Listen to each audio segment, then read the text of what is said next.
Capítulo 186.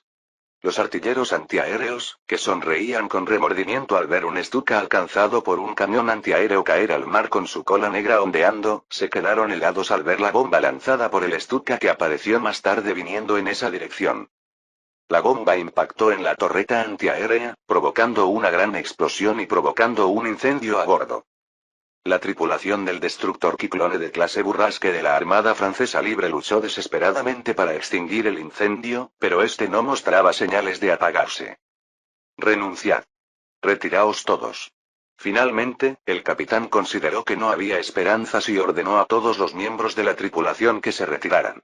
Una bomba lanzada por el destructor de clase A de la Marina canadiense Sagnedo Stuka impactó directamente en el puente y su capitán y el resto del personal que servían como columna vertebral de su barco fueron vaporizados de inmediato.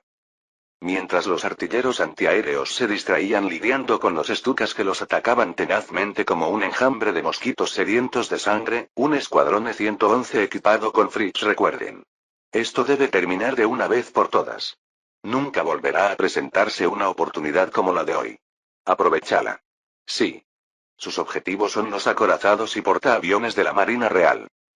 Muchos de los acorazados y portaaviones de la Marina Real Británica fueron desplegados en el Océano Índico para preparar la invasión japonesa de Ceilán, por lo que los acorazados y portaaviones que flotan actualmente en las aguas de Dieppe son parte de los acorazados y portaaviones de la Marina Real Británica desplegados en el Atlántico. No era una exageración decir que era todo. Para destruirlos, la Luftwaffe reunió todos los Leger y Fritz disponibles.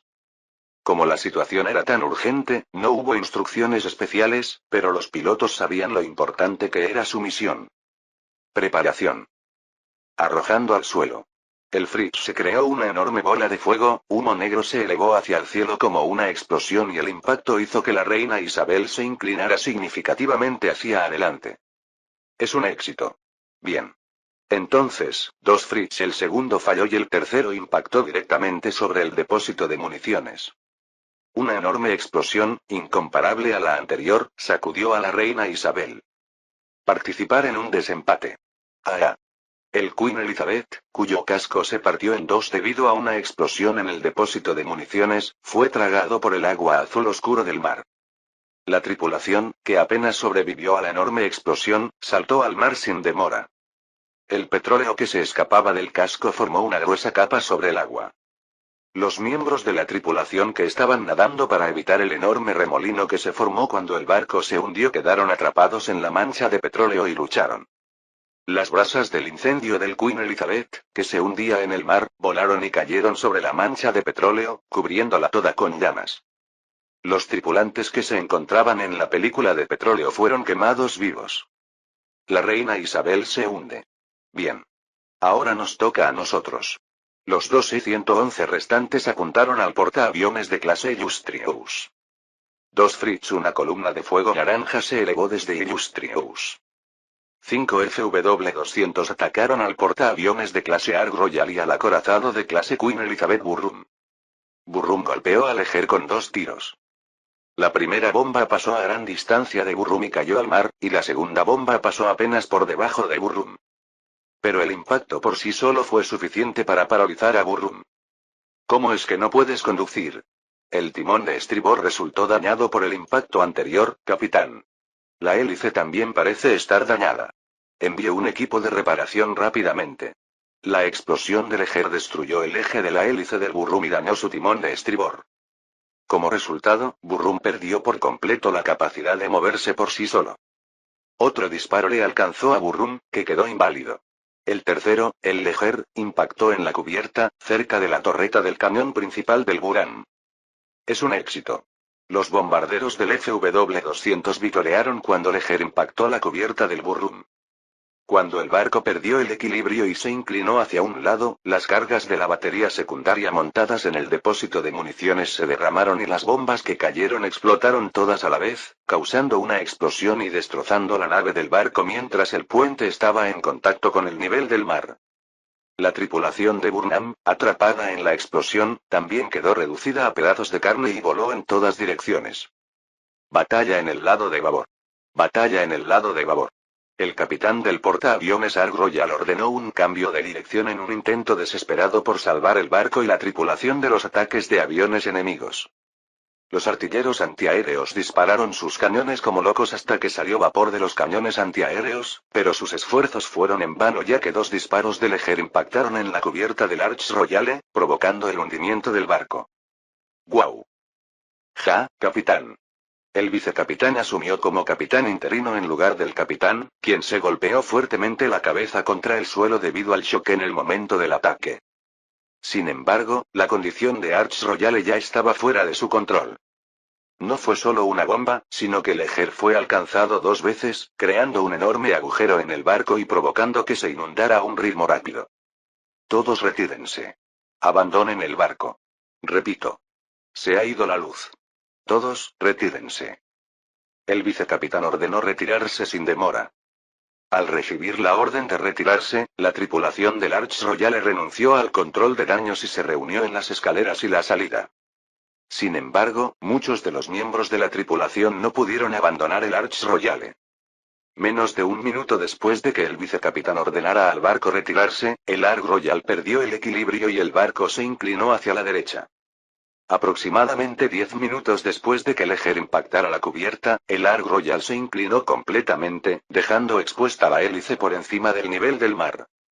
En menos de 10 minutos, la Royal Navy perdió por completo 2 acorazados y 2 portaaviones. Si se incluyen el King George V y el Duke of York, hundidos por la mañana, el número de buques de guerra aumentó a 4.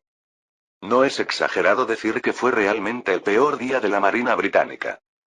Para empeorar las cosas, los submarinos de la Marina Kriegs también aparecieron en el lugar de la batalla.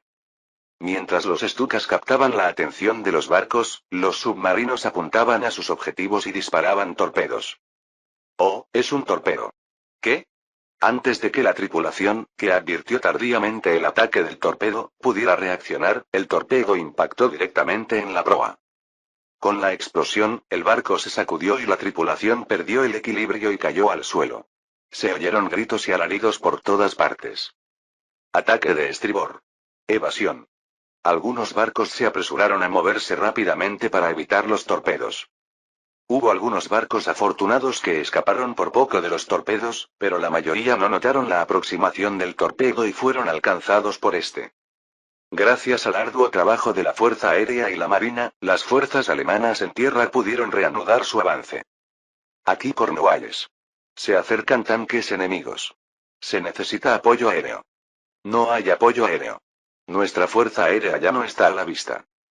Joder, entonces al menos manda refuerzos. El capitán británico, que pedía ayuda urgentemente por radio, quedó reducido a un puñado de polvo, junto con el primer piso del edificio en el que se escondía, por un proyectil Panther de 75 milímetros. Los tanques que apoyarían a la infantería hacía tiempo que habían sido alcanzados y se habían convertido en ataúdes en llamas mientras luchaban contra un enemigo con un rendimiento abrumador. Los soldados aliados lucharon desesperadamente utilizando los edificios del centro de Dieppe como fortalezas. Los soldados apostados en el tejado del edificio dispararon morteros y los francotiradores situados en cada ventana centraron su atención en los oficiales, señaleros y comandantes de tanques alemanes. El ejército alemán también sufrió daños cada vez mayores debido a la persistente resistencia de las fuerzas aliadas. A medida que aumentaban los daños, el ejército alemán desplegó el Brombear, un tanque diseñado específicamente para la guerra urbana.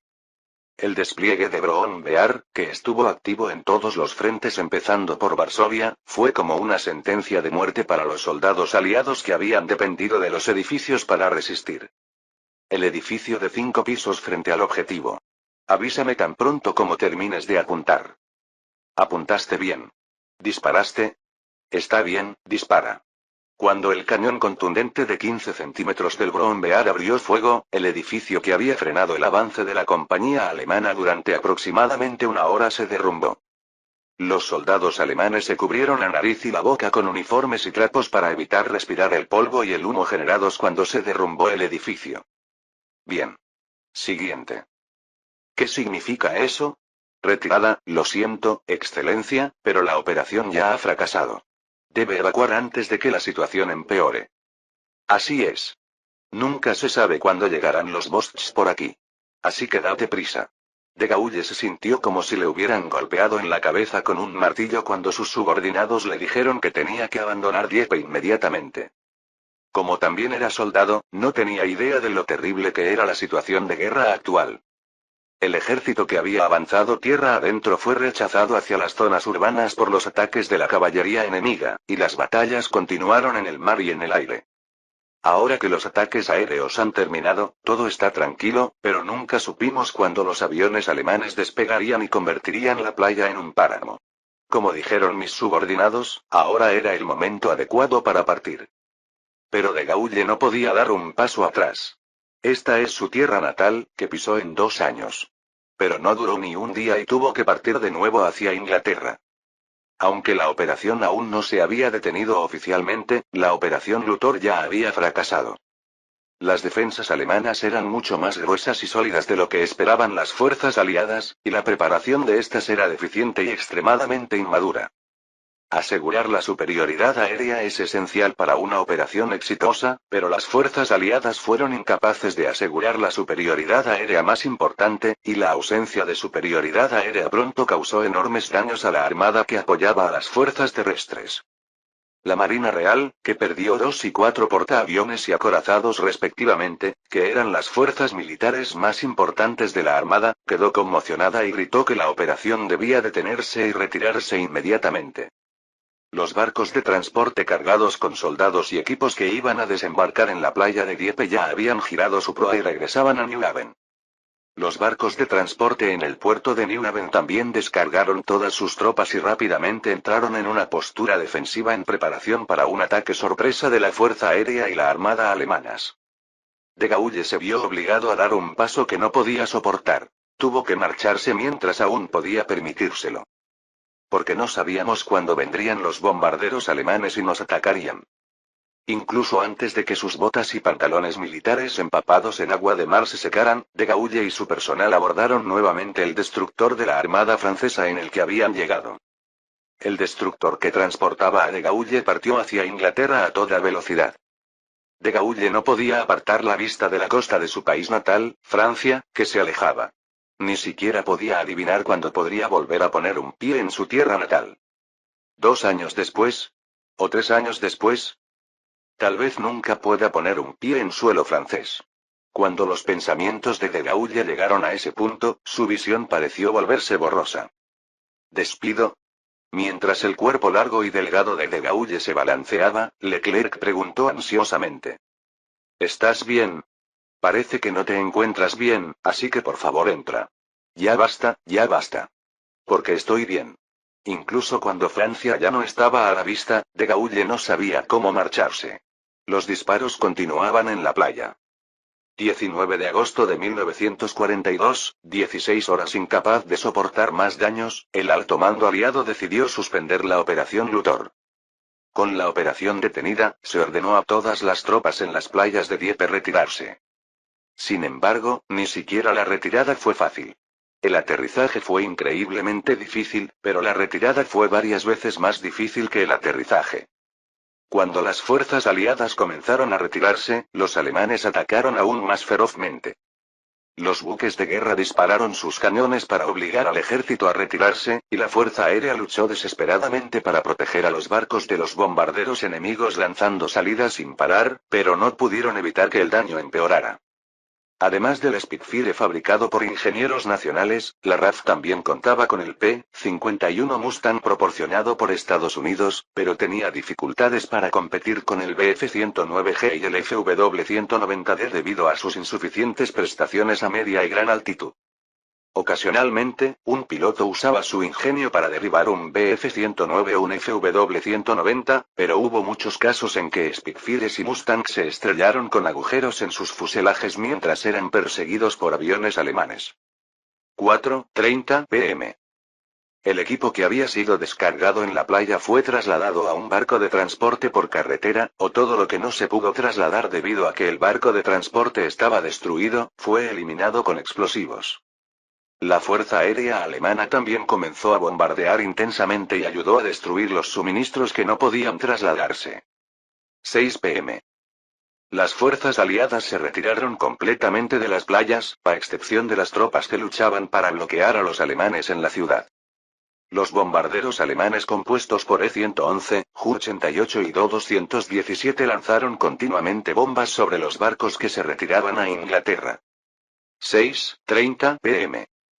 La batalla de Dieppe llegó a su fin cuando las fuerzas aliadas que permanecieron en la ciudad y resistieron se rindieron al ejército alemán. Las bajas sufridas por el ejército alemán en la batalla de Dieppe, incluido el ejército ruso libre, fueron 920 muertos y 560 heridos. Unos 70 cazas y bombarderos fueron derribados y dañados. Se perdieron 13 tanques. Las bajas aliadas ascendieron a aproximadamente 19.000, entre muertos, desaparecidos y heridos. Se perdieron 29 barcos, 274 aviones, 118 tanques y vehículos y 72 piezas de artillería. Fue una derrota aplastante que ni siquiera puede describirse como la peor. El único consuelo fue que menos suministros cayeron en manos de los alemanes en condiciones intactas que durante el asedio de Dunkerque hace 2 años, y que, a excepción de las fuerzas aliadas aisladas en la ciudad, casi todas las tropas que desembarcaron en la playa lograron retirarse. Y a través de la batalla de Dieppe, los aliados se dieron cuenta de que la defensa costera del norte de Francia por parte del ejército alemán era mucho más fuerte de lo esperado, y que la topografía y las condiciones del terreno del lugar de desembarco eran tan importantes como la ubicación geográfica. No hace falta decir que la superioridad aérea es esencial para las operaciones de aterrizaje.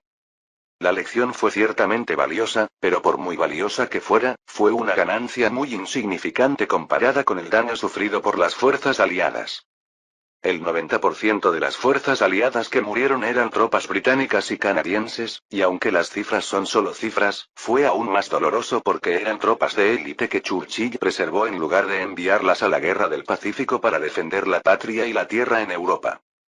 Lo mismo ocurre con la fuerza aérea. Fue doloroso perder con una tasa de intercambio desastrosa de casi 4:1 en comparación con el ejército alemán, pero la pérdida más crítica que la del avión fue la del piloto.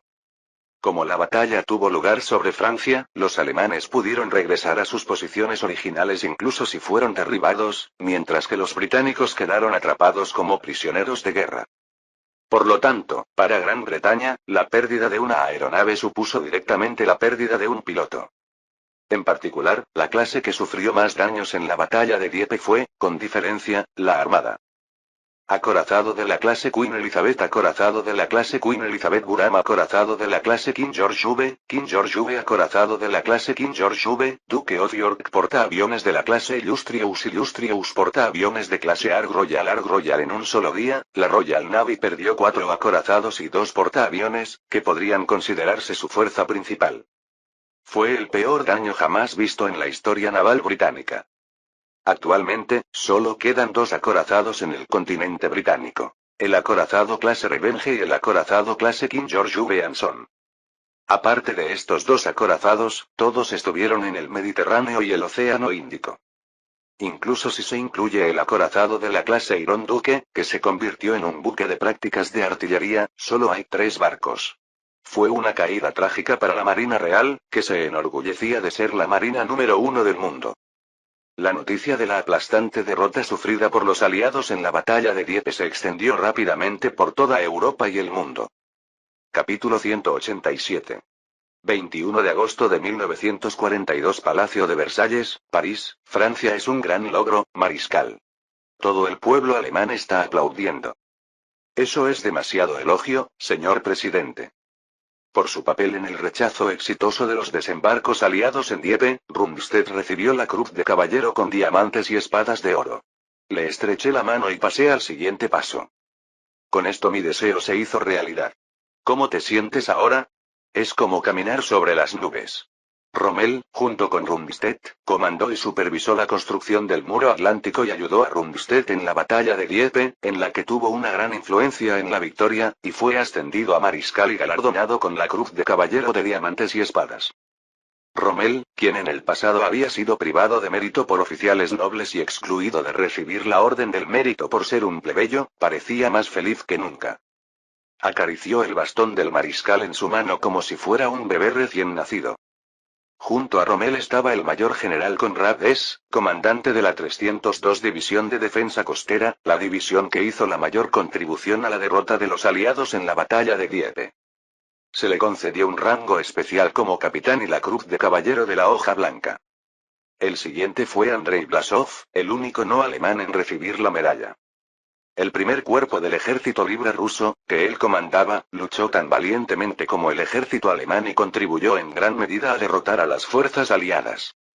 Teniendo en cuenta el comportamiento imprudente y la desgracia mostrada por el ejército libre de Rusia en la historia real, se podría decir que es 180 grados diferente. Por lo tanto, se decidió que sería ascendido a capitán y se le concedería la cruz de caballero. No pude evitar admirar el espíritu de lucha y la valentía de los soldados rusos. ¿No es todo esto gracias al diligente liderazgo del general? Simplemente hice lo mejor que pude para la misión que me fue encomendada. Blasov vaciló, como si quisiera decirme algo más. Creo que hay algo que quieres decir, así que por favor dilo cómodamente. Gracias, señor Führer, nuestros soldados son aquellos que se alistaron por su propia voluntad para la liberación de Rusia. ¿Podría usted, por favor, enviar al ejército libre ruso al frente oriental? Nuestros soldados podrán luchar con más valentía contra los bolcheviques. Tenía algo que quería decir, pero era esto. Con la batalla de Dieppe, las voces que sospechaban del ejército ruso libre dentro de la Wehrmacht casi desaparecieron. Y como en el frente oriental era donde se necesitaba un soldado más y él dijo que iría voluntariamente, no había razón para detenerlo. Sin embargo, estábamos considerando enviar el ejército libre ruso al frente oriental antes de que llegara el invierno. También creo que la liberación de Rusia debe lograrse a través de las manos del pueblo ruso. Tarde o temprano, recibirás las noticias que deseas. Gracias, señor presidente. Haré todo lo que pueda por Alemania y Rusia. Además, 39 pilotos de la Fuerza Aérea que participaron en la batalla de Dieppe recibieron una compensación proporcional a sus respectivos logros. En la lista de condecorados figuraban muchos nombres conocidos. Josef Friller, Hansan, Egon Mayer, etc. Como presidente del Tercer Reich y en nombre del pueblo alemán, le expreso mi gratitud. Si no fuera por su arduo trabajo y sus esfuerzos, Alemania y Europa habrían estado en gran peligro. Y gracias a usted, el señor Churchill estará feliz de tener otro apodo genial, Dieppe, después de Gallipoli. ¡Uaaa! Mientras Alemania estaba de fiesta por haber repelido con éxito el ataque aliado, Inglaterra estaba de luto. Tras conocerse la noticia de la derrota en Stalingrado, justo cuando estallaban en toda Alemania voces de crítica y condena a Hitler y al partido nazi, la opinión pública contra Churchill y el gobierno ahora está hirviendo en varias partes del Reino Unido. Medios de comunicación de renombre como The Times, The Guardian y Daily Mail, así como pequeños periódicos de ciudades pequeñas y medianas, ya han informado sobre el desastre de Dieppe y han alzado la voz criticando los errores del gobierno. En Londres se produjeron protestas a gran escala y, de repente, surgió la BUF, cuyo poder se había visto disminuido debido a la represión masiva del gabinete de Churchill, y pidió la dimisión de Churchill y la firma de un tratado de paz con Alemania. Incluso aquellos que consideraban a la BUF como un lugar de reunión para idiotas que imitaban al partido nazi están empezando a volver a mirar a la BUF en serio. El informe NSD afirma que si la atmósfera actual continúa, hay una gran posibilidad de que Churchill, incapaz de soportar la presión de la opinión pública, renuncie o busque un refuerzo, pero yo era algo escéptico ante la predicción de SD. Por supuesto, si el Reino Unido propone un fortalecimiento, no hay nada más bienvenido que eso, pero el pueblo británico apoyó ignorantemente la idea de un hombre que hizo todo lo posible para convertirse en primer ministro, pero Dieppe por sí solo ha bajado un poco el índice de aprobación. Incluso si me cortan, no creo que me derroquen por esto. ¿Qué pasaría si un desastre como el de Dieppe se repitiera 2 o 3 veces? Incluso en la historia real, el índice de aprobación de Churchill no cayó sino que incluso aumentó cuando Londres fue bombardeado, el ejército alemán avanzó justo frente al canal de Suez, las colonias del sudeste asiático fueron tomadas por Japón, a quien él desestimó como una raza inferior de gente amarilla, e incluso se perdió la India. Desde que se ganó la guerra, la confianza del pueblo británico en el profeta Churchill es ampliamente alabada por las generaciones futuras, pero yo tenía curiosidad por saber qué habrían oído si Gran Bretaña hubiera perdido la guerra. Tal vez, gracias a mí, la evaluación de Churchill pueda cambiar en el futuro. Para lograrlo, primero debemos ganar la guerra. Dado que sufrimos una derrota tan aplastante en Dieppe, si mis predicciones son correctas, hay una gran posibilidad de que evitemos operaciones a gran escala y adoptemos una postura defensiva hasta finales de este año. Como mucho, bastaría un ataque aéreo. Por lo tanto, no hay necesidad de preocuparse por el frente occidental, y a partir de ahora solo pueden centrarse en el frente oriental. Ahora que hemos demostrado al enemigo la fuerza de las fuerzas de defensa nacional, los soldados no podrán entrar en Europa por el momento.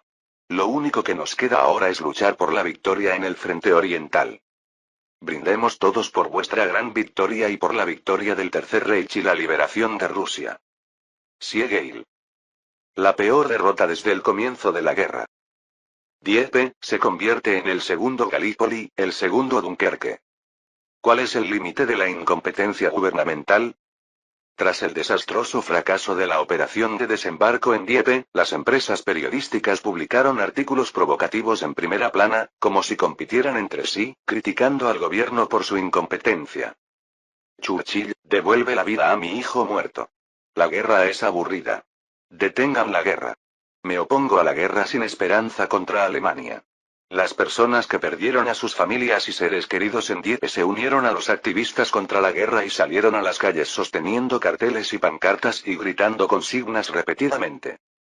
La policía, que vio las lágrimas derramadas por los padres y esposas que perdieron a sus únicos maridos e hijos en el campo de batalla, solo pudo decirles repetidamente a los manifestantes que se calmaran y se dispersaran, pero no pudo blandir sus palos contra ellos sin cuidado. Churchill, que impulsaba la Operación Lutero a pesar de la oposición de todos los sectores sociales, no se atrevió a abandonar el búnker subterráneo del Ministerio de Guerra. Lo único que puede hacer es encerrarse en una sala de conferencias oscura y lúgubre dentro del búnker y celebrar reuniones mientras fuma puros. Como si quisiera borrar de su memoria la derrota en Dieppe, Churchill se concentró en los encuentros más que nunca. Por ahora, creo que deberíamos centrarnos en reprimir a los rebeldes coloniales. Bueno, esa sería una buena idea. Broeke, que se opuso a la Operación Lutero con más vigor que nadie, parecía tener muchas cosas que decirle a Churchill, pero ni siquiera mencionó la carta de Dieppe y habló en silencio sobre medidas futuras. Incluso Churchill, que era famoso por andar con una placa de acero en la cara, no tenía nada que decirle, por lo que se limitó a intervenir en voz baja. Churchill, que había estado gritándole a Broeke apenas unos días antes, estaba encogido como un perro asustado y mirando a su alrededor, y el personal de Broeke no pudo evitar reírse de él, pero como la guerra estaba en pleno apogeo, no lo mostraron en sus caras. Afuera, las protestas estaban en pleno apogeo, y la facción apaciguadora contra Alemania, que había sido pasiva en la guerra contra Alemania, estaba mostrando los dientes al gabinete de Churchill y exigiendo que renunciara como primer ministro y fortaleciera a Alemania. Si esto es así políticamente, la situación es aún más grave militarmente, y hay incluso predicciones de que tendremos que concentrarnos exclusivamente en la defensa de la patria durante al menos 6 meses o 2 años. Las tropas de élite del ejército que Gran Bretaña había tratado tan bien y apreciado como si fueran un santuario se derritieron en las playas de Dieppe, los pilotos de la Fuerza Aérea también fueron derribados y asesinados sobre Dieppe o se convirtieron en prisioneros del ejército alemán, y la Marina perdió sus acorazados y portaaviones principales. Con la pérdida de 4 y 2 barcos respectivamente, ni siquiera la defensa del continente podía garantizarse. Gran Bretaña, desesperada, retiró urgentemente parte de su flota del Mediterráneo y del Océano Índico al continente, mientras reanudaba la construcción del acorazado clase León, que se había detenido debido a la guerra, para compensar los acorazados perdidos. Además, se decidió acelerar la construcción del acorazado Vanguard, que actualmente se encuentra en construcción. Ahora Alemania tiene 9 acorazados, pero nosotros solo tenemos 2 en el continente. Por eso solicitamos un presupuesto adicional para la construcción de acorazados. Debido a las fuertes demandas de la Marina, Churchill no tuvo más remedio que asignar el presupuesto como quería. Los generales del ejército y la Fuerza Aérea, que competían con la Marina por el presupuesto, se sintieron incómodos, pero no dijeron nada. Aunque se trató de un asunto de la Marina de Amán, a sus ojos, el daño a la Armada fue tan grande que la recuperación era urgente. La presencia de una armada era esencial para evitar que las tropas alemanas desembarcaran en Inglaterra. Los gobiernos en el exilio de Francia Libre, Checoslovaquia, Polonia, Bélgica y los Países Bajos, que vivían solos en Londres con la ayuda del gobierno británico, también estaban de luto, pero había un país sumido en una desesperación mayor que estos. La Unión Soviética.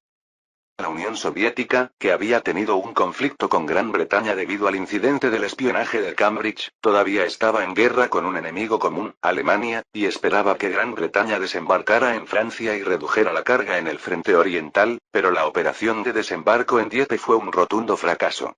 Me sentí devastado cuando escuché la noticia de que había terminado. Estúpidos cerdos británicos. Estos tipos no hacen nada bien. Al oír la noticia de que la formación del segundo frente, que tanto había esperado, se había derrumbado antes incluso de dar un paso, Stalin se enfureció y lanzó duros insultos contra el incompetente Churchill y el cobarde pueblo británico. No era algo que hubiera dicho en un momento en que había lanzado un ataque preventivo y Occidente estaba en ruinas y la capital estaba en peligro, pero cuanto mayores eran las expectativas que había puesto en Inglaterra, mayor era la decepción. De hecho, si los daños sufridos en Dieppe se hubieran considerado únicamente en términos de número de soldados, la Unión Soviética se habría reído de los daños, pero Gran Bretaña y la Unión Soviética fueron diferentes desde el principio. A diferencia de la Unión Soviética, que tenía una población desbordante y podía soportar fácilmente entre 10.000 y 20.000 bajas, debido a la naturaleza del país insular, la población era limitada y los daños sufridos en Dieppe los sufrió Gran Bretaña, que había entrenado a sus tropas con mayor énfasis en la calidad que en la cantidad. No eran daños que pudieran repararse en unos pocos meses. La Marina y la Fuerza Aérea, que eran esenciales para la operación de desembarco, también sufrieron grandes daños, por lo que Gran Bretaña estaba en una situación en la que ni siquiera podía soñar con atacar por el momento y tenía que centrarse únicamente en la defensa. Como Gran Bretaña estaba ahora centrada en la defensa, Alemania podía concentrar todo su poder en el frente oriental con tranquilidad. Stalin tembló de miedo al imaginarse a Hitler ordenando enviar a Rusia a un solo soldado alemán estacionado en Francia. Smolensk, Kiev y Leningrado ya están bajo ataque. No es probable que Leningrado caiga fácilmente porque es de gran escala y la fuerza utilizada para defenderla es total, pero Smolensk y Kiev eran diferentes. Kiev ya está rodeada y en medio del ejército alemán, y no sería extraño que Smolensk también cayera en cualquier momento. Ahora era el momento de afrontar la cruel realidad que habíamos postergado durante tanto tiempo. Odio admitirlo, pero no puedo evitarlo. Pronto el ejército fascista invadirá Moscú. Les ordeno que se preparen para defender Moscú de inmediato. Después de descargar su ira contra Gran Bretaña, los colaboradores más cercanos de Stalin tragaron saliva al ver a Stalin prediciendo con voz fría la batalla de Moscú. Stalin dio instrucciones para afrontar la crisis que se avecinaba con una actitud tan fría que resultaba difícil creer que fuera la misma persona que acababa de perder los estribos y lanzaba todo tipo de palabras groseras. Camarada Voroshilov, a partir de ahora le nombraré comandante del Comando de Defensa de Moscú. Definitivamente protegeremos a Moscú de los nazis, camarada secretario general. Camarada Serbakov, le ruego que elabore un plan para trasladar lo antes posible a la retaguardia las instalaciones importantes de Moscú y me lo presente. Sí, camarada secretario. ¿Está todavía en Smolensk el camarada Chukov? Así es. Dígale que venga a Moscú ahora mismo. 22 de agosto de 1942 Smolensk, Urs camarada secretario general. Yo. Sí, camarada. Ahora mismo. Se oyó otra explosión y del techo se levantó una nube de polvo. Esta vez, la bomba pareció haber caído bastante cerca. Me dijo que fuera a Moscú inmediatamente. Tienes que irte inmediatamente. Zhukov se quedó estupefacto. ¿La secretaria me llamó a Moscú? No olvidó que Stalin le había dicho que esta era su última oportunidad. Por eso no abandonó Smolensk, y mientras la ciudad se acercaba a su caída, permaneció confinado tranquilamente en el búnker y se dedicó al plan de defensa. ¿Pero vendría a Moscú? Zhukov, que se preguntaba cuál sería la intención del secretario general al llamarlo a Moscú, recordó el caso de Pavlov y su rostro palideció. ¿Sabe tu camarada por qué me llamaste? El camarada secretario general afirmó que el camarada Zhukov es un talento esencial para la defensa de Moscú. Al escuchar esas palabras, se hizo aún más difícil comprender las intenciones del secretario general. Después de decir que era su última oportunidad, ahora nos confía en la defensa de Moscú. ¿No es extraño, por extraño que sea? Pero por muchas preguntas que tuviera, al final no tuvo más opción que seguir las órdenes de Stalin. Incluso si rechazó la orden de venir a Moscú, lo único que le quedaba era el ejército alemán a la vuelta de la esquina. A menos que estuvieran planeando rendirse a los alemanes, la única manera era seguir las instrucciones del secretario, incluso si eran cuestionables. Entiendo. Prepárate. Por favor, date prisa, ya hay un avión de transporte en el aeródromo para que lo tome tu camarada. Si un coronel ordinario le hubiera hablado a Zhukov de esa manera, sus dientes habrían sido rotos por el puñetazo de Zhukov y una bala militar habría alcanzado su espinilla, pero como era miembro de Smersy, podía estar seguro frente a Zhukov. Zhukov miró a los ojos al coronel Smersy, que tenía una quemadura en la mejilla. El coronel no se movió a pesar de que hizo contacto visual con Zhukov. Tengo una pregunta más. Por favor, habla. El camarada secretario general me dio instrucciones de defender Smolensk de los fascistas a toda costa, pero no pude hacerlo. Si me voy, Smolensk caerá en manos de los nazis. ¿No me dijo nada al respecto? No lo sé. El camarada secretario general se lo dirá directamente. Está bien, lo entiendo. Como dijo el arrogante coronel cuyo nombre se desconoce, en el aeródromo esperaba un avión de transporte con el motor encendido. Lisunovli, tos. Era un avión de transporte estadounidense C-47 modificado para adaptarse a los gustos soviéticos y era el único que podía llevar a Zhukov a Moscú. Zhukov y su ayudante abordaron el transporte primero, seguidos por los agentes de Smersy. Una vez que todos los pasajeros estuvieron a bordo, el piloto despegó. Los primeros en despegar fueron 6 La-5 asignados como aviones de escolta, que estaban en guardia ante la visita de la Fuerza Aérea Alemana, que podía aparecer en cualquier momento. Justo antes de que las ruedas del Li-2 que transportaba a Zhukov se levantaran del suelo, los proyectiles comenzaron a caer alrededor del aeródromo. El avión de transporte se sacudió por el impacto, pero nadie habló. Capítulo 188. 23 de agosto de 1942 Palacio del Kremlin de Moscú, URSS. Le ha resultado muy difícil llegar hasta aquí, camarada Zhukov. Zhukov inclinó la cabeza ante Stalin, cuya expresión y tono de voz no se parecían en absoluto a sus palabras. Simplemente estoy agradecido al camarada secretario general por su generosidad. Gracias. Realmente no sé qué tiene que agradecerme mi camarada. Stalin dijo. Al oír esas palabras, Zhukov bajó aún más la cabeza. El camarada secretario general me dio muchas oportunidades, pero no pude estar a la altura de sus expectativas. Supongo que lo sabes. Sí, por lo tanto, si el camarada secretario general me impone algún castigo, lo aceptaré con mucho gusto. ¿Realmente quisiste decir lo que acabas de decir? Stalin miró a Zhukov con una mirada feroz y extremadamente suspicaz. A Zhukov se le heló la sangre al ver sus ojos feroces, pero ya tenía la boca abierta. Sí, camarada secretario. Sin embargo, estaba planeando responsabilizar a mi camarada por sus errores. Stalin se levantó y se acercó a Zhukov. Cuando Stalin se acercó, Zhukov pudo oler el fuerte aroma de la flor de Herzegovina flor. Este cigarrillo de lujo, que significa flor de Herzegovina, era uno de los pocos artículos de lujo de Stalin. Fumé tanto que mi ropa olía tan fuerte que me sentía como si estuviera fumando justo al lado del barco. ¿Estás preparado? Por supuesto, camarada. Aceptaré cualquier castigo. El silencio continuó por un largo tiempo entre los dos. Fue el propio Stalin quien rompió el tenue silencio. Ja ja ja. Sí, debe ser así de fuerte. ¿No podría entonces ser considerado general del Ejército Rojo? Stalin puso su mano sobre el hombro de Zhukov.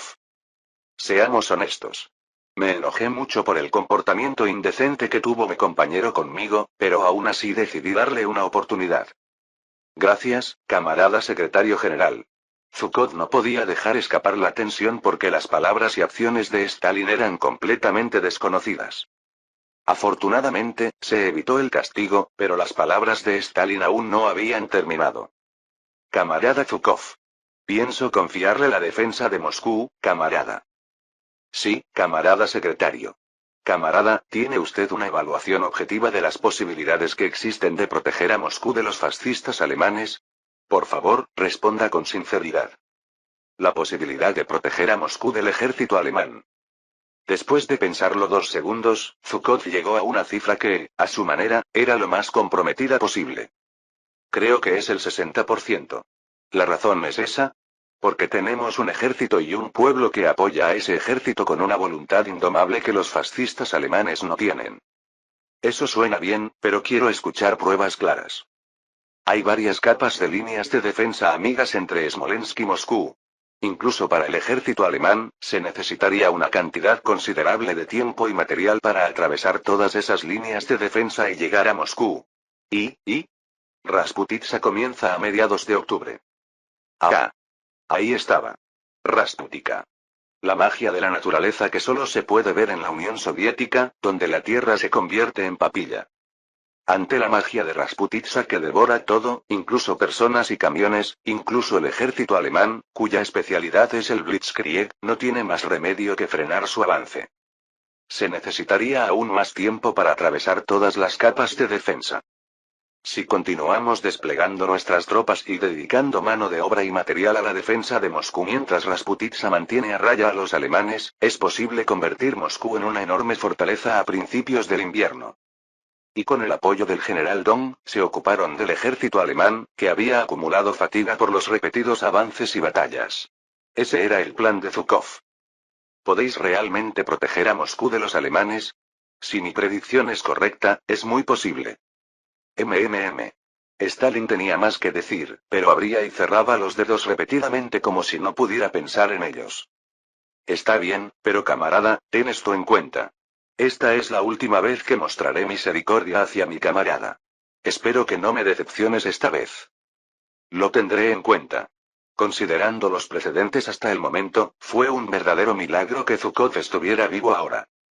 Teniendo en cuenta cuántos generales, incluidos Kuznetsov y Pavlov, han sido ejecutados por un pelotón de fusilamiento por no cumplir con sus obligaciones, él también podría haber sido llevado al pelotón de fusilamiento. ¿Acaso el propio Beria no acabó en el pelotón de fusilamiento como las innumerables víctimas a las que disparó? Sin embargo, Stalin no solo mantuvo con vida a Zhukov, sino que también le confió la enorme tarea de defender Moscú. Si la defensa de Moscú tiene éxito, Stalin seguirá contratándolo. Pero si no logra proteger a Moscú, no vivirá para ver el sol. Zhukov no lo sabe, pero Stalin lo perdonó por capricho. Aunque experimentó varios fracasos, había pocos generales en el ejército soviético tan capaces como Zhukov, y el hecho de que las purgas excesivas redujeran el número de generales útiles más allá de lo necesario fue una razón decisiva para posponer la purga de Zhukov. Camarada, le nombraré a partir de ahora comandante adjunto de las fuerzas de defensa de Moscú. No sé si usted lo sabe, pero el comandante del comando de defensa es el camarada Vorosilov. Por favor, reúnase con el camarada Vorosilov para discutir el plan detallado. Sí. Cumpliré con las expectativas del camarada secretario general y evitaré que los fascistas den un solo paso hacia Moscú. Demuéstralo con acciones, no con palabras. Vete ahora. De esta manera la vida de Zhukov podría prolongarse al menos 2 meses más. Pero era demasiado pronto para estar tranquilos.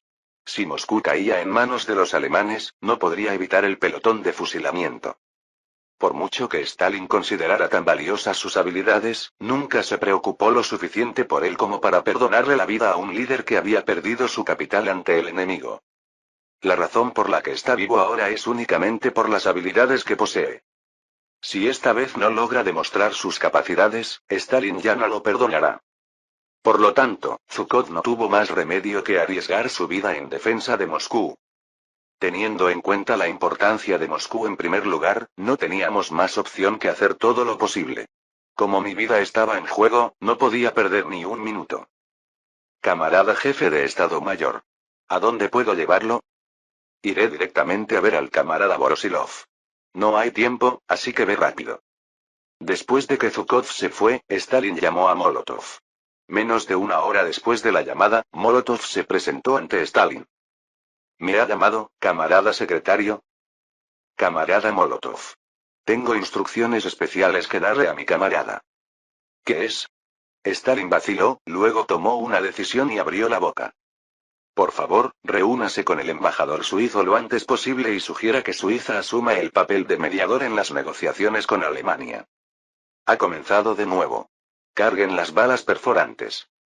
Cuando comenzó el bombardeo, Oskin abrió los ojos cerrados y acercó su cara al visor. Hace 3 días, el ejército soviético lanzó una ofensiva contra el cerco militar del eje que rodea a Kiev. El objetivo es romper el asedio y rescatar a los aliados asediados en Kiev.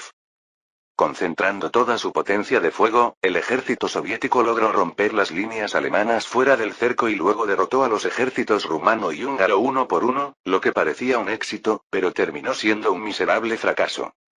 Mientras los regimientos rumanos y húngaros esperaban el momento oportuno para luchar contra el ejército soviético, Kleist desplegó la 25 División de Infantería Motorizada y el primer regimiento SS búlgaro, que habían quedado fuera de la reserva, para atacar los flancos del ejército soviético y, en un intento de rescatar a las tropas cercadas, revirtió el asedio. El ejército soviético, en peligro de ser derrotado, detuvo la batalla y se retiró. El ejército alemán lanzó un ataque persistente contra el ejército soviético en retirada y, al final, la ofensiva del ejército soviético se detuvo, dejando atrás un desastre en el que el 40% de las tropas movilizadas murieron, desaparecieron o se convirtieron en prisioneros del ejército alemán.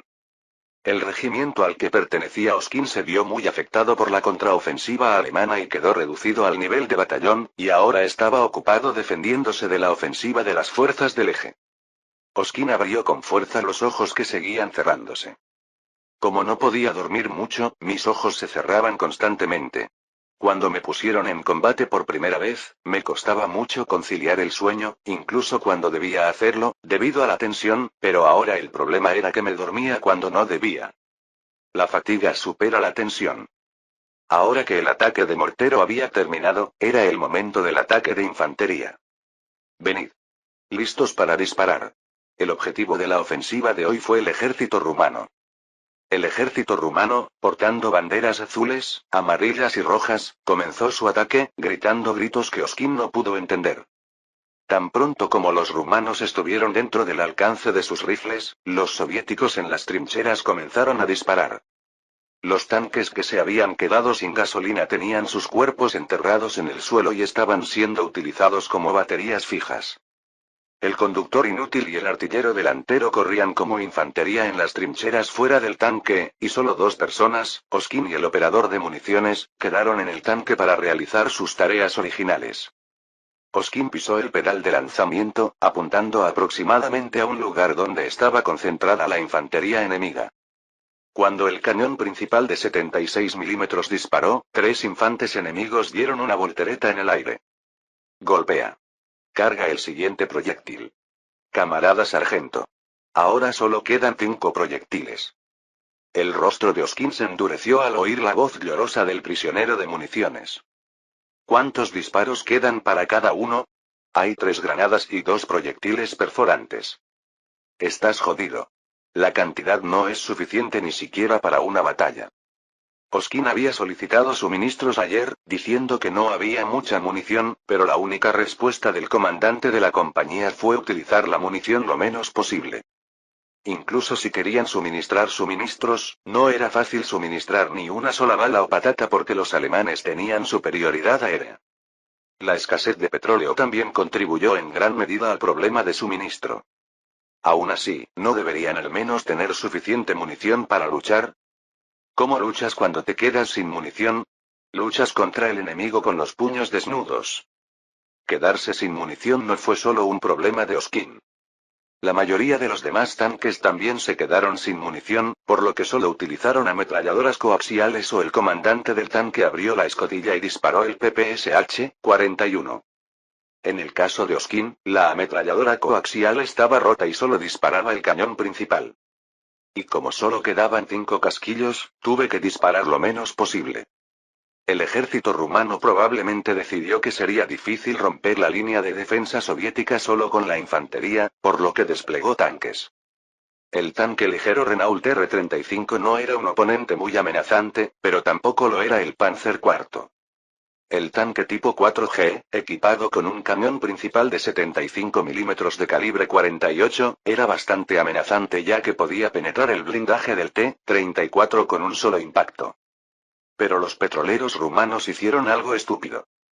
Cometieron el error de exponer el lado finamente blindado de la torreta para suprimir el asiento de la ametralladora frente al enemigo. Oskin no perdió la oportunidad. Apuntó al costado de la torreta enemiga y disparó el cañón principal tan pronto como el artillero terminó de cargar. Bien.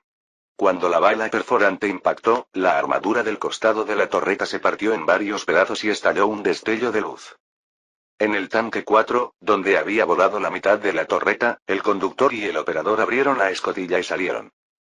Para vengar a su camarada, apareció otro tanque número 4 y se abalanzó sobre él disparando sus cañones. El artillero metió en la recámara el último proyectil perforante que quedaba. Cargado. Esta es la última vez. Como era la última bala perforante, Oskin apuntó con mucho cuidado. Apuntó a la parte delantera de la torreta, que tenía un blindaje más fino que el casco. El blindaje frontal del tanque 4 era de 80 milímetros, pero la torreta solo tenía 50 milímetros. Como resultado, los tanquistas alemanes agregaron orugas de repuesto al casco y a la torreta para reforzar el blindaje insuficiente y las usaron como blindaje adicional, lo que resultó ser bastante útil en el combate real. Naturalmente, los tanquistas de las potencias del eje, que aprendieron a manejar el Panzer número 4 del ejército alemán, también intentaron reforzar el blindaje añadiéndole orugas de repuesto. El tanque número 4, al que apuntaba Oskin, también tenía orugas de repuesto instaladas en su casco y torreta. Oskin esperó hasta que el enemigo estuviera cerca para asegurarse de poder penetrar. Mientras tanto, el Panzer 4 abrió fuego, pero los proyectiles se deslizaron sobre el blindaje curvado de la torreta del T-34. Si el proyectil hubiera penetrado la armadura, el cuerpo de Oskin habría quedado destrozado, pero Oskin tuvo suerte. Cuando la distancia con el enemigo se redujo lo suficiente, Oskin ganó confianza y pisó el pedal de lanzamiento. Golpear. El tanque 4 retrocedió, emitiendo humo desde su torreta. Otro T-34 disparó contra el Panzer 4 en retirada, destruyendo sus orugas. Cuando incluso las orugas quedaron destruidas, las tripulaciones de los tanques abandonaron sus maltrechos tanques y huyeron. La ofensiva del ejército rumano se detuvo y la paz volvió al frente. Ya no quedan municiones en el tanque de Oskin. En ese momento, desde el cuartel general de la división se dio la orden de retirada. Hasta el momento no se había concedido el permiso debido a la prohibición de retirada, pero el cuerpo concluyó que la línea de defensa actual no podía mantenerse en su estado actual, por lo que se tomó la decisión de trasladar tropas a la segunda línea de defensa en la retaguardia. Cuando se dio la orden de retirada, los soldados abandonaron la trinchera sin dudarlo. Oskin también dejó su tanque favorito y se unió a las filas rumbo a la retaguardia. La línea defensiva abandonada por el ejército soviético cayó en manos del ejército rumano, que lanzó un nuevo ataque 2 horas más tarde. Con el paso del tiempo, la red de asedio del eje que rodeaba a Kiev se hizo más fuerte y el ejército soviético se alejó de Kiev. El 26 de agosto cayó Smolensk y el ejército soviético huyó, tomando unos 300.000 prisioneros. El ejército alemán imprimió folletos anunciando la caída de Smolensk y los distribuyó en Kiev. La eficacia de los folletos fue tan evidente que 2 regimientos de soldados soviéticos se rindieron apenas 2 horas después de su distribución. El 28 de agosto comenzó la última ofensiva soviética para romper el asedio de Kiev. El 29 de agosto, la ofensiva soviética se detuvo con 100.000 bajas. El 30 de agosto, las fuerzas alemanas y del eje, rumanos, húngaros, albaneses y croatas, lanzaron una gran ofensiva. 31 de agosto. Kiev cayó. Y el mismo día. Otra gran noticia fue entregada en la nueva residencia del Führer en Berlín. ¿Stalin sugirió fortalecimiento? Sí, señor presidente. Me voy después de haber recibido una llamada directa del embajador suizo. El rostro de Ribbentrop estaba rojo y había un ligero temblor en su voz. La Unión Soviética nos ofreció la paz a través de Suiza. Incluso añadió que deberíamos reunirnos lo antes posible, pero decidir una fecha y lugar en Alemania. Me sorprendí tanto que casi dejé caer el vaso que sostenía. La Unión Soviética está proponiendo refuerzos. No había señales de nada parecido, así que hace tiempo que me di por vencido. La oportunidad de poner fin a la guerra está ahora a la vuelta de la esquina. No pude controlar el temblor de mi cuerpo. Capítulo 189. 31 de agosto de 1942. La nueva residencia del Führer en Berlín, Alemania. Por un lado, es extraño. ¿Por qué propusiste reforzar ahora? ¿No es porque tienes algo de fe en ello? Tal vez sea porque confían en que pronto podrán cambiar el rumbo. No sé la razón exacta por la que el alto el fuego se anunció recién ahora, no cuando el contraataque de las fuerzas amigas había comenzado, pero no pude controlar mi emoción ante el hecho de que había llegado la oportunidad de poner fin a la guerra. ¿Qué planeas hacer? ¿No deberíamos reunirnos primero y escuchar lo que tienen que decir? Secretario Ribbentrop, ¿no dijo la Unión Soviética que podemos decidir la fecha y el lugar como queramos? Así es. Estaba claro que la Unión Soviética estaba sinceramente comprometida con el alto el fuego, ya que nos permitió fijar la fecha y el lugar, que eran uno de los elementos más importantes de la reunión. Si todavía tuviera tiempo no lo habría hecho. Por supuesto, el lugar debería ser Alemania, ¿no? Fija la fecha lo antes posible. En la primera semana de septiembre. Creo que sería mejor reunirnos lo antes posible. Está bien. Señor Führer, ¿realmente quiere escuchar lo que dicen los bolcheviques? Goering dijo. Parecía convencido de que la propuesta de la Unión Soviética de entablar conversaciones era un truco de Stalin. Exactamente.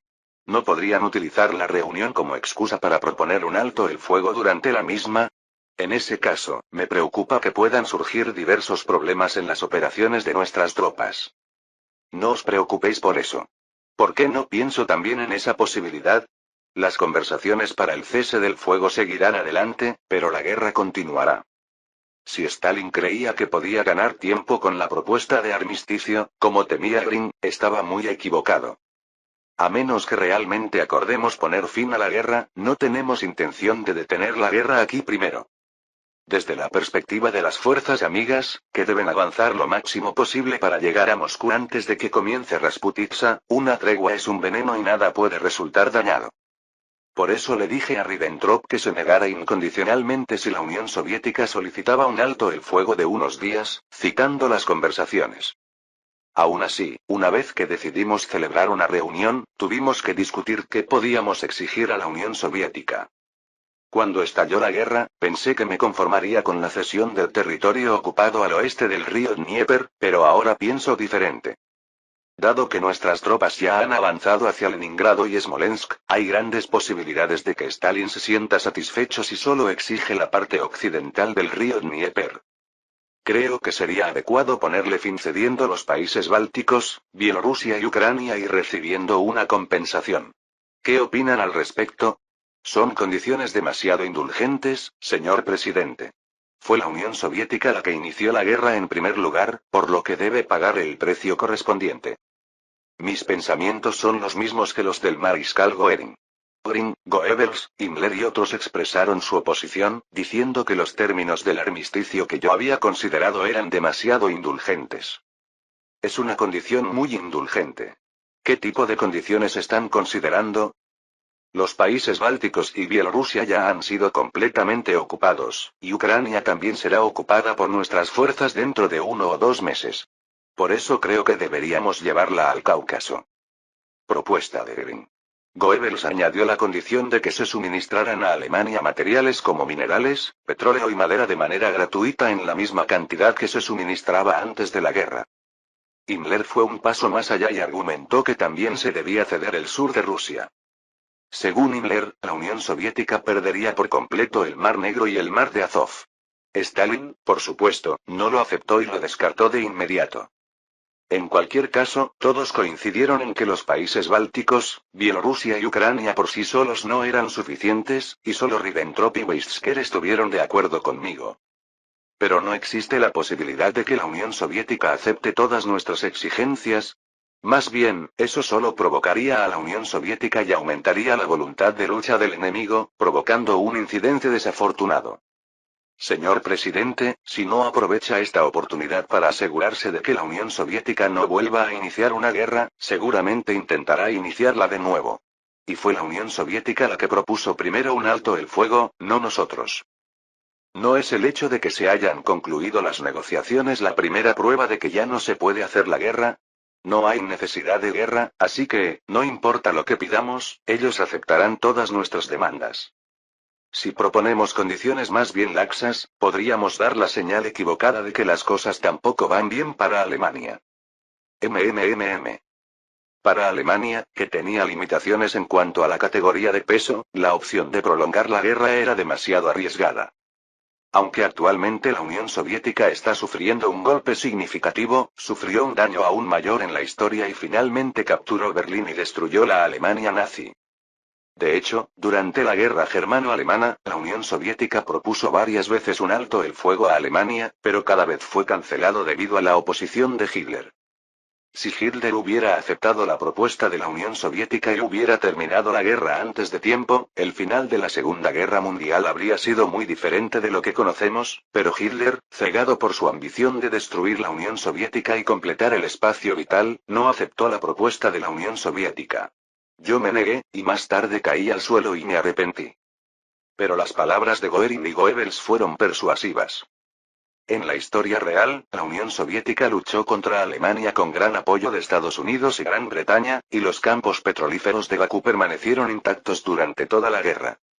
Pero ahora la Unión Soviética no solo no tiene arrendamientos de tierras, sino que, para empeorar las cosas, también carece de petróleo. Existe la posibilidad de que se haya concluido un alto el fuego porque realmente la guerra ya no era posible. Sin embargo, como dijo Goebbels, si se hubieran presentado condiciones indulgentes, podrían haber causado que el enemigo juzgara mal la situación de la guerra. Debemos poner fin a la guerra inmediatamente y lograr la paz en el futuro inmediato, o eliminar los problemas futuros incluso si eso significa continuar la guerra. Después de pensarlo mucho, decidí seguir esta última opción. Si bien era importante terminar la guerra rápidamente, también era bastante peligroso dejar a la Unión Soviética con el poder de iniciar una guerra. Incluso si eso significaba prolongar la guerra un poco más, era una opción beneficiosa para el futuro de Alemania y de Europa aprovechar esta oportunidad para castrar físicamente a la Unión Soviética para que nunca más pudiera atacar a Alemania. Sobre todo, ¿qué habría sucedido si la guerra acababa de terminar y la Unión Soviética se hubiera dirigido al lejano Oriente para compensar sus fracasos en Europa? En este caso, podría ocurrir un desastre inesperado. Para que eso ocurra, como todos dicen, debemos hacer que sea imposible para la Unión Soviética intentar una guerra por sí misma. Había una cuestión más que necesitaba tanta atención como las conversaciones sobre el alto el fuego. El ataque a Leningrado. Leningrado, antigua capital de Rusia, centro político, económico y cultural de Rusia y ventana al mar Báltico, fue la segunda ciudad más importante de la Unión Soviética después de Moscú. Si una ciudad tan importante que lleva el nombre de Lenin cayera, habría asestado un golpe político y militar a la Unión Soviética y podría haber sacudido la moral del pueblo soviético hasta sus cimientos. De esta manera, la Unión Soviética también dedicó un esfuerzo considerable a la defensa de Leningrado. En ese momento, la ciudad estaba completamente rodeada por nuestras tropas, pero como las defensas de Leningrado eran tan fuertes, nuestras tropas tenían grandes dificultades para avanzar. Aunque el ejército alemán actual, a diferencia de la historia real, está armado con tanques pesados como el Panther, el Tiger y el Brombear. Sin embargo, nuestros aliados tenían un arma secreta. Así es. Mariscal Leder. Esta vez también puedo esperar con ilusión, ¿no? Por supuesto, señor presidente. ¿Cuándo le ha decepcionado la Marina, señor Führer? Seguro que esta vez también lo haremos. Los generales del ejército, a quienes las declaraciones confiadas y arrogantes de Leder les restaron crédito, no ocultaron su descontento, pero ninguno de ellos dijo que la ayuda de la Armada fuera innecesaria. En su opinión, el apoyo naval era esencial para la rápida caída de Leningrado. 1 de septiembre de 1942 Palacio del Kremlin de Moscú, Urs camarada secretario general, Alemania ha respondido a la propuesta. Como era de esperar, Alemania respondió a la propuesta de armisticio de la Unión Soviética. Con esto, ¿se ha superado el primer obstáculo?, preguntó Stalin mientras encendía una cerilla y un cigarrillo. ¿Cuál es la fecha y el lugar? El lugar de la reunión será Breslau y la fecha es el 6 de septiembre. Como era de esperar, el lugar era Alemania. Era natural, pero como la Unión Soviética había dicho desde el principio que podían fijar la fecha y el lugar como quisieran, no había nada que pudieran decir. Aún así, fue una suerte que la fecha fuera temprana. Esto fue una prueba de que Alemania era sincera en las negociaciones de alto el fuego con la Unión Soviética. La razón decisiva por la que Stalin aceleró el alto el fuego con Alemania fue la aplastante derrota de los aliados en Dieppe. Cuando la formación del segundo frente británico, en el que él creía, terminó en un fracaso miserable, Stalin perdió las esperanzas en Gran Bretaña y decidió concluir una tregua con Alemania antes de que la situación de la guerra empeorara. La Unión Soviética solo habría podido sobrevivir si hubiera firmado un tratado de paz, cuando aún tenía algo más que decir. Mientras Stalin se preparaba para defender Moscú, también estaba inmerso en los preparativos para las conversaciones del armisticio. El hecho de que la Unión Soviética estuviera manteniendo conversaciones de alto el fuego con Alemania era un alto secreto conocido solo por unas pocas personas en la Unión Soviética, incluidos Stalin y Molotov. Si se supiera que se estaba planeando un alto el fuego, podría tener un grave impacto en la moral de los militares y del pueblo, y habría sido lo mismo que si Stalin admitiera que había perdido la guerra. Por lo tanto, Stalin mantuvo el plan de armisticio en absoluto secreto y, como de costumbre, dio órdenes estrictas a sus generales para que tomaran medidas para detener al ejército alemán, mientras que más tarde discutía con sus ayudantes hasta qué punto debía hacer concesiones a Alemania. Camarada Molotov. El destino de la Unión Soviética depende de usted. Tenga esto presente y siga las conversaciones. Sí, camarada secretario. Esto era lo que solía decir Stalin, pero Molotov no ignoró lo que Stalin acababa de decir. Stalin, molesto al ver a Molotov inclinar repetidamente la cabeza con expresión decidida, hizo un gesto con la mano y ordenó las felicitaciones. Tenía una reunión prevista para 1 hora más tarde, así que quería estar solo y en silencio hasta entonces. Justo cuando Molotov estaba a punto de marcharse, apareció un mayor de la NKVD con un telegrama en la mano. En el momento en que comprendí lo que significaban las palabras del telegrama, un escalofrío recorrió mi columna y un sudor frío corrió por mi rostro. El 1 de septiembre de 1942, la flota soviética del Báltico quedó prácticamente aniquilada. Después de que comenzó la guerra germano-alemana, la flota del Báltico fue repelida por la armada alemana y se encontraba ocupada huyendo. La estrategia de la flota del Báltico de evitar el enfrentamiento tanto como fuera posible y concentrarse en conservar la energía no era errónea, ya que luchar de frente contra el poder abrumador de la armada alemana equivalía a un suicidio. Sin embargo, el combate se podía evitar por completo simplemente huyendo. Su forma de pensar era una patética ilusión. La armada alemana persiguió tenaz y constantemente a la flota del Báltico. Los acorazados Oktyabrskáya Revolucja y Mara, que constituían una fuerza decente en la flota del Báltico, fueron hundidos bajo el mar Báltico por el legendario as de submarinos de la armada alemana, Gunther Prim. La mayoría de los pocos cruceros y destructores que quedaban fueron hundidos o dañados por la operación conjunta de la Armada y la Fuerza Aérea alemanas, y la fuerza restante actual de la flota del Báltico consiste en unos pocos torpederos y 2 destructores en reparación. El próximo acorazado de la Armada Soviética, el Sovietsky Soyuz, se está construyendo con gran cuidado y solo se ha completado el casco. Por supuesto, era imposible atacar con todas sus fuerzas un acorazado que estaba lejos de estar terminado. Sus posibilidades de ganar una pelea contra la gran flota de la armada alemana frente a las costas de Leningrado eran equivalentes a la capacidad de un guepardo de cazar un elefante adulto. La armada alemana movilizó 3 de sus 9 acorazados, 12 incluyendo la clase Deutschland, para atacar Leningrado. El antiguo acorazado de la armada francesa Richelieu, rebautizado como Friedrich der Grohe, Federico el Grande, el Scharnhorst, modernizado con cañones principales de 38 centímetros y, por último, el acorazado más grande de Europa, el Tirpitz. En la armada hubo algunas críticas de que era un desperdicio movilizar 3 acorazados dorados para ocuparse de una ciudad, pero la orden especial del Führer era que era necesaria la presencia de acorazados con gran potencia de fuego para romper la férrea línea defensiva de Leningrado. Estos 3 acorazados fueron enviados a Leningrado bajo la dirección de Raeder, quien consideró que era necesario mucho para fortalecer la posición de la armada, que tenía menos oportunidades de estar activa que el ejército y la fuerza aérea. Cuando la flota Waltenflot, compuesta por el único buque blindado de la clase Deutschland de la armada alemana, el admiral Escher, 8 destructores de la clase Leard extraídos de la armada francesa y buques de transporte, apareció frente a la costa de Leningrado, el destino de la ciudad estaba decidido. No fue diferente. Los 3 acorazados y el admiral Shea atacaron Leningrado con sus cañones pesados. Su objetivo principal eran los restos de la flota del Báltico anclados en el puerto. Lanzamiento. Dos destructores y un pequeño torpedero, que estaba siendo reparado debido a daños en su sala de máquinas y proa debido al ataque del Stuka, no pudieron bloquear los proyectiles de cañón de 38 centímetros disparados por los acorazados. Todos los barcos restantes de la flota del Báltico anclados en el puerto de Kronstadt en la isla de Kotlin fueron envueltos en llamas y se hundieron, haciendo que la flota del Báltico desapareciera por completo en la historia. Las baterías costeras de la isla de Kotlin también estaban completamente indefensas frente a los cañones navales de 38 centímetros. Los soldados de la batería costera lucharon tan duro como pudieron, pero los proyectiles que dispararon no causaron ningún daño al acorazado. La flota de Waltenflot disparó proyectiles fuera del alcance de las baterías costeras hasta que todas quedaron en silencio.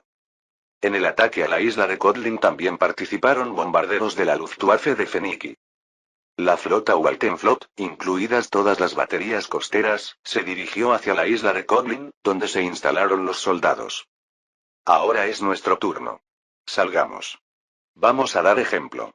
Los soldados de las fuerzas terrestres del ejército y la marina, amontonados en barcos de transporte y barcos balleneros reconvertidos, se volvieron locos tan pronto como pisaron tierra, deambulando por la isla de Kotlin, que fue devastada por el fuego de artillería y los bombardeos.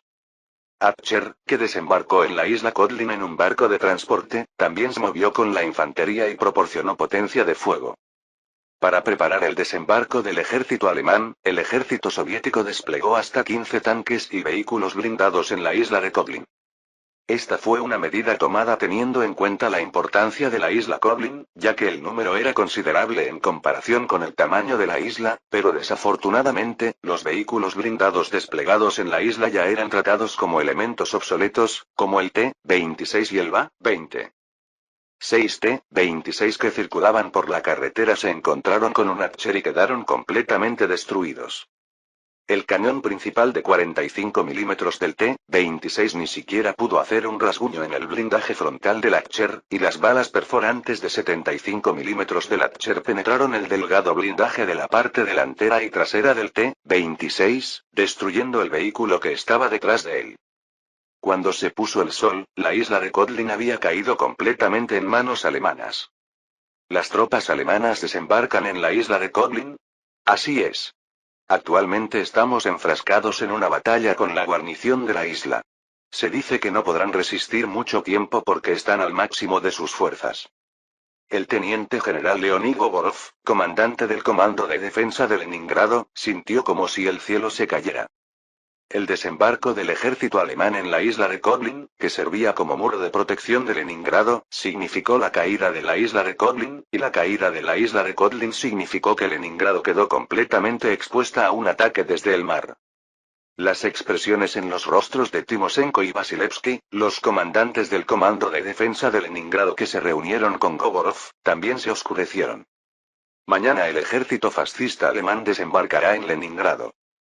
Como todas las rutas terrestres que conducían a Leningrado estaban bloqueadas, no se podían traer suministros desde el exterior, por lo que la ciudad tuvo que resistir únicamente con los suministros restantes hasta que se levantara el bloqueo alemán.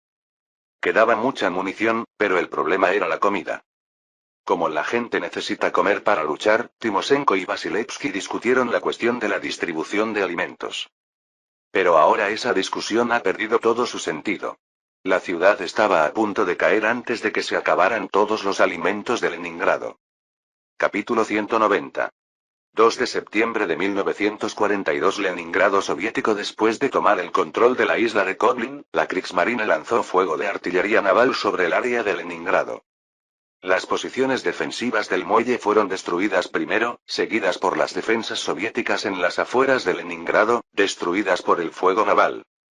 Los soldados alemanes observaron con alegría, como si fueran cinéfilos, cómo la línea de defensa, antaño fortificada con hierro, era pulverizada por proyectiles de artillería naval de 38 centímetros.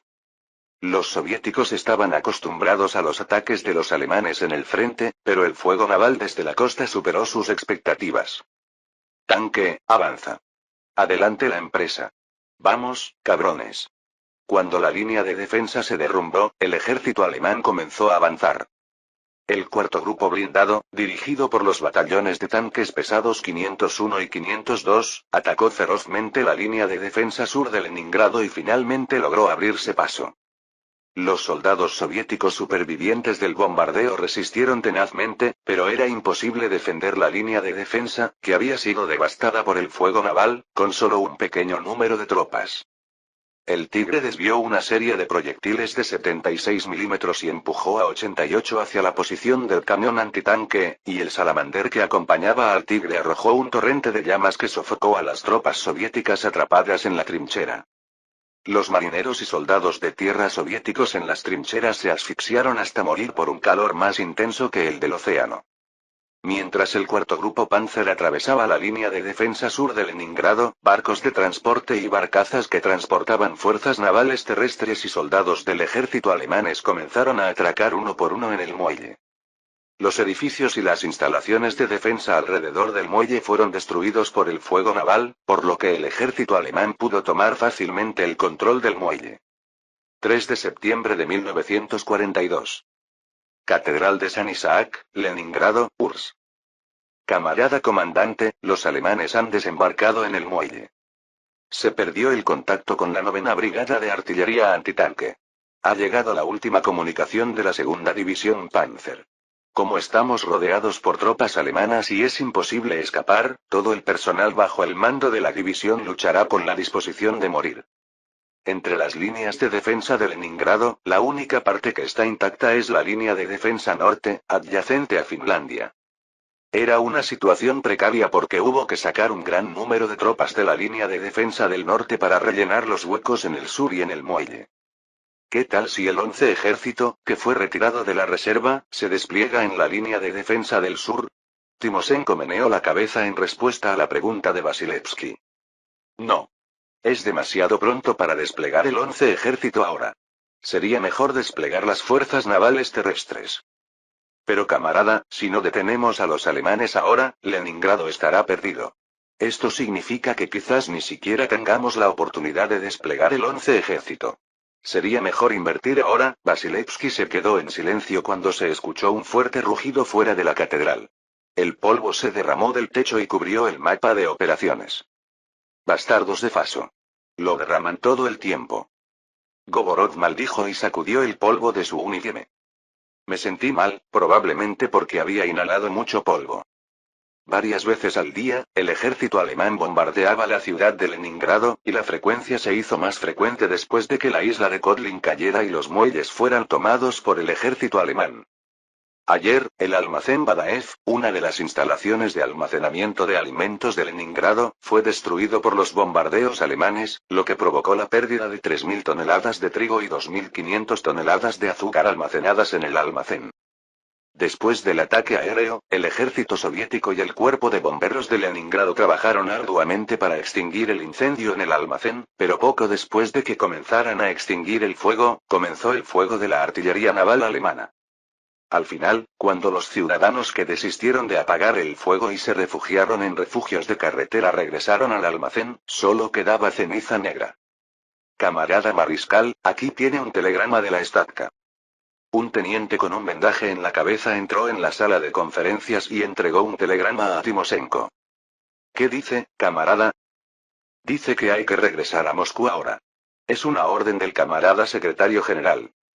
Según informó Timoshenko, el telegrama fue enviado por Stalin y ordenó a Timoshenko y a Vasilevsky que fueran a Moscú. Moscú ya había aceptado la caída de Leningrado como un hecho consumado. De lo contrario, no habría forma de enviar un telegrama pidiéndoles que abandonaran Leningrado y vinieran a Moscú. Pero el nombre de Govorov no figuraba en el telegrama. Timoshenko y Vasilevsky dudaban, sin saber qué decirle a Govorov.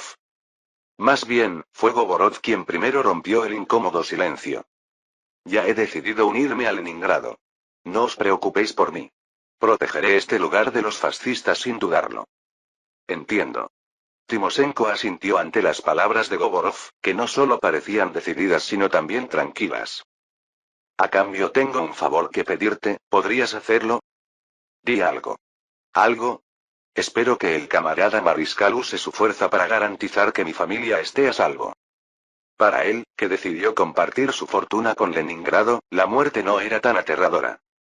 Sin embargo, a pesar de sus sentimientos sobre la muerte, todavía tenía compasión y sentimientos persistentes por la familia que dejaría atrás. Si fuera capturado por los alemanes, su familia sería castigada por ser de sangre traidora. ¿Qué pasó con la familia de Blasov que se rindió al ejército alemán? No te preocupes por eso. Definitivamente protegeré a la familia de mi camarada. Gracias, camarada. Cuídate, por favor. 4 de septiembre de 1942. La nueva residencia del Führer en Berlín, Alemania. Gracias a la actividad de la flota Waltenflot, nuestras fuerzas lograron finalmente poner un pie en la ciudad de Leningrado. Sin embargo, según el informe de Lev, la resistencia de los defensores de Leningrado sigue siendo feroz, por lo que probablemente pasará algún tiempo antes de que Leningrado caiga por completo. Los ataques de las tropas noruegas y suecas, encargadas de atacar la línea de defensa norte de Leningrado, no están teniendo mucho efecto. Aún así, solo mirar el historial criminal hasta ahora, es bastante alentador. En la historia, el ejército alemán fue capaz de entrar en la ciudad de Leningrado en apenas unos días, después de no haber podido hacerlo incluso después de 871 días de combates, así que ¿qué otro gran logro puede haber como este? En la historia real, el acorazado Mara, que contribuyó en gran medida a la defensa de Leningrado, se hundió prematuramente y se hundió hasta el fondo del mar Báltico, lo que también tuvo un impacto decisivo en la entrada de las fuerzas amigas en Leningrado. Actualmente, la flota del Báltico de la Armada Soviética estaba completamente destruida y los marineros restantes luchaban como infantería en tierra. Señor presidente, ¿qué piensa hacer respecto a la solicitud de ayuda de Finlandia? Mientras estábamos discutiendo activamente los planes después de ocupar Leningrado, de repente nos surgió una pregunta de Keitel. Sí, también estaba el problema finlandés. ¿Qué debo hacer? Tengo que dejar que lo hagan. ¿Hay alguna otra manera? Para dar una lección importante a Finlandia, que estaba saboteando descaradamente sus esfuerzos por capturar Leningrado y Murmansk, di la orden de redirigir todas nuestras fuerzas desplegadas en dirección a Karelia hacia Leningrado. También pidió a los ejércitos noruego y sueco que concentraran sus fuerzas en el frente de Leningrado. Como ambos países estaban insatisfechos con la ofensiva militar finlandesa, rápidamente concentraron sus esfuerzos en la ofensiva de Leningrado. Los militares finlandeses protestaron ferozmente contra esta decisión, pero esta vez la ignoramos. Cuando la guerra termine, lo recuperaremos naturalmente, pero ya no lo soportamos más y la estrategia en sí está distorsionada. ¿Cómo podemos quedarnos sentados y ver cómo sucede esto? Y como los militares finlandeses fueron los primeros en ignorarlo, lo devolvimos de la misma manera. Al final, el ejército finlandés pasó solo a la ofensiva, pero fue bloqueado por la línea de defensa soviética, sufrió grandes pérdidas y se retiró al punto antes de la ofensiva. Los militares finlandeses, ansiosos, parecieron haber olvidado el incidente anterior y solicitaron el apoyo de sus aliados. Si el ejército alemán proporciona el apoyo necesario para la ofensiva de Karelia, centrará sus esfuerzos en las ofensivas de Leningrado y Murmansk. Dígale al mariscal Falkenhorst que no acceda a la petición del ejército finlandés hasta que Leningrado y Murmansk estén ocupados. Solo se permite el fuego de artillería y el apoyo aéreo. Estamos luchando para ganar la guerra, no solo por Finlandia. Está bien. De todos modos, Finlandia no tiene otro lugar al que adherirse que Alemania, por lo que no tiene más opción que quedarse con nosotros. Así como un sediento cava un pozo, el que se desilusiona es el que se inclina y entra primero. Los partisanos yugoslavos a lo largo de la zona fronteriza entre Croacia y Serbia estaban ampliando constantemente su radio de acción, a pesar de la constante subyugación de la Ustacha. Al final, Pavelić, quizás pensando que era demasiado difícil hacerlo solo, solicitó oficialmente apoyo a través del embajador alemán en Croacia. Himmler, ¿cuándo terminarán los preparativos de las fuerzas especiales de Friedenthal? Las fuerzas especiales de Friedenthal ya están esperando instrucciones de su excelencia el presidente. Si el presidente da una orden, podemos desplegarlas de inmediato. La división Brandeburgo también está preparada. Las fuerzas especiales Friedenthal del 500 Regimiento de Paracaidistas de las SS bajo las Waffen-SS son fuerzas especiales de las SS creadas bajo mis instrucciones.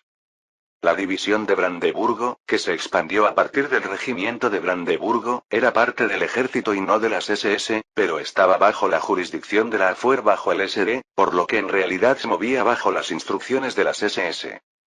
Además, se añadieron tropas reclutadas de la división aerotransportada de la Fuerza Aérea para completar la unidad de represión partisana. Serán enviados a Croacia en un futuro próximo para ayudar a nuestros amigos Ustacha a aplastar a los partisanos. Por último, ministro Ribbentrop, ¿van bien sus preparativos para la reunión? 6 de septiembre de 1942. Ayuntamiento de Breslau, Alemania. Hace tiempo que no le veo, ministro Ribbentrop. Así es, jeje. Molotov sonrió torpemente y estrechó la mano de Ribbentrop. Aunque intentas sonreír con todas tus fuerzas, tu sonrisa parece llena de fuerza. En cambio, en el rostro de Ribbentrop no había rastro de incomodidad. ¿Es esa la libertad de un ganador? A diferencia de Alemania, que seguía ganando la guerra, la Unión Soviética estaba en grave peligro. Los países bálticos, toda Bielorrusia y la mitad de Ucrania han caído en manos alemanas, y Leningrado, la ciudad de la revolución con una larga historia y tradición, está a punto de ser capturada. Los 630.000 soldados bajo el mando de Govorov, comandante del Comando de Defensa de Leningrado, y los 300.000 ciudadanos de Leningrado que optaron por permanecer en la ciudad en lugar de huir permanecen en Leningrado y continúan su lucha desesperada, pero el destino de Leningrado está prácticamente sellado, con solo una diferencia en el tiempo. Como vienes desde muy lejos, quería mostrarte la ciudad, jajaja. Aceptaré tu corazón. Más que el turismo, poner fin a esta guerra de forma segura y pacífica es una prioridad más urgente. Oh, está bien. Después de intercambiar sencillos saludos diplomáticos, los dos llegaron al punto sin que nadie más tomara la iniciativa. Molotov se sintió aliviado al descubrir que Ribbentrop lucía igual que recordaba. Ferviente defensor del pacto de no agresión germano-alemán, oyó decir que se enfureció cuando la Unión Soviética traicionó y atacó a Alemania. Sin embargo, viéndolo ahora, parece claro que Ribbentrop todavía se arrepiente del pacto de no agresión. Este fue un acontecimiento muy bienvenido para Molotov, que planeaba persuadir de alguna manera a Alemania para llegar a un acuerdo de contacto directo. Si lo haces bien, la negociación podría resultar más fácil. El camarada secretario general dijo que esta guerra, que fue causada por un malentendido entre los dos países, solo trajo consigo un gran desastre tanto para la Unión Soviética como para Alemania. Bueno. Ribbentrop chasqueó la lengua interiormente ante las palabras de Molotov, pero bebió su café sin demostrarlo. Es una vergüenza. Lo que provocó la guerra en primer lugar fueron las historias de guerra creadas a partir de malentendidos. El camarada secretario general expresó su profundo pesar por esto y me instó a poner fin rápidamente a esta guerra, que no ayuda a ninguno de los dos países. Ah, es posible. Por supuesto, no tengo intención de decir que terminemos la guerra inmediatamente y sin condiciones. Primero, el ministro nos informará sobre las exigencias de Alemania. Ribbentrop se aclaró la garganta y habló de las exigencias de Alemania que había memorizado. Su Excelencia el Presidente ha solicitado que ceda Ucrania, Bielorrusia, Lituania, Letonia, Estonia, Armenia, Azerbaiyán y Georgia y reconozca formalmente la independencia de estos países. Espera un momento. ¿Qué dijiste? El rostro de Molotov se llenó de vergüenza al oír las palabras de Ribbentrop, como si hubiera oído algo que no debía haber oído. ¿Acabas de decir Armenia, Azerbaiyán y Georgia? Sí. Es así. Los países bálticos, Bielorrusia y Ucrania estaban dentro de lo esperado. Ya estaba dispuesto a renunciar a esas cosas. Pero no era el Cáucaso. Molotov se sintió muy avergonzado por la inesperada petición. Bueno, sigue hablando. Aunque tardíamente fingió compostura, era como si ya hubiera mostrado sus verdaderas intenciones, por lo que no tenía sentido mantener la compostura ahora. Ribbentrop reprimió una mueca de desprecio y continuó hablando. En segundo lugar, la Unión Soviética suministrará a Alemania después de la guerra los mismos minerales, petróleo, madera y productos agrícolas que le proporcionó antes de la guerra. Esto incluye el derecho a utilizar la red ferroviaria, las vías fluviales y los puertos de la Unión Soviética y el tránsito a través de su territorio. En tercer lugar, la Unión Soviética pagará una indemnización de 30.000 millones de marcos en oro durante 20 años como expresión de disculpa por causar la guerra. Además, Alemania exigió que la Unión Soviética pagara una indemnización a Finlandia y devolviera todo el territorio robado, liberara inmediatamente a todos los prisioneros de guerra y liberara a los presos en el Gulag entre los miembros de los países cedidos a Alemania. Eso es todo. Molotov sintió como si le hubieran golpeado en la cabeza con un martillo, o más bien varias veces. Aunque algunas de las demandas de Alemania eran aceptables, muchas eran difíciles de aceptar para la Unión Soviética. Lo siento, pero es un poco difícil aceptar las condiciones que mencionaste. No. ¿Por qué? No sé nada sobre la cesión de los países bálticos, Bielorrusia y Ucrania, pero de ninguna manera el camarada secretario general aprobaría ceder siquiera el Cáucaso a Alemania. Es doloroso entregar Ucrania, un granero, a Alemania, pero si también se le entrega el Cáucaso, un tesoro de recursos, la Unión Soviética se verá ahora reducida a tener que depender de las importaciones de petróleo. Hay yacimientos de petróleo en Siberia y Asia Central, pero no alcanzan el nivel producido en el Cáucaso.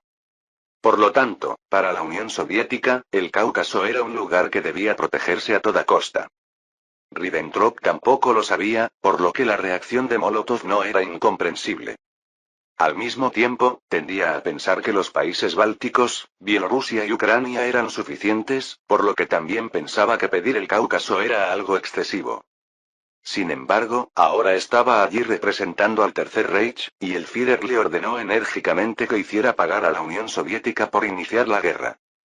Por eso Ribbentrop ocultó completamente sus pensamientos personales y negoció únicamente según la voluntad del Führer.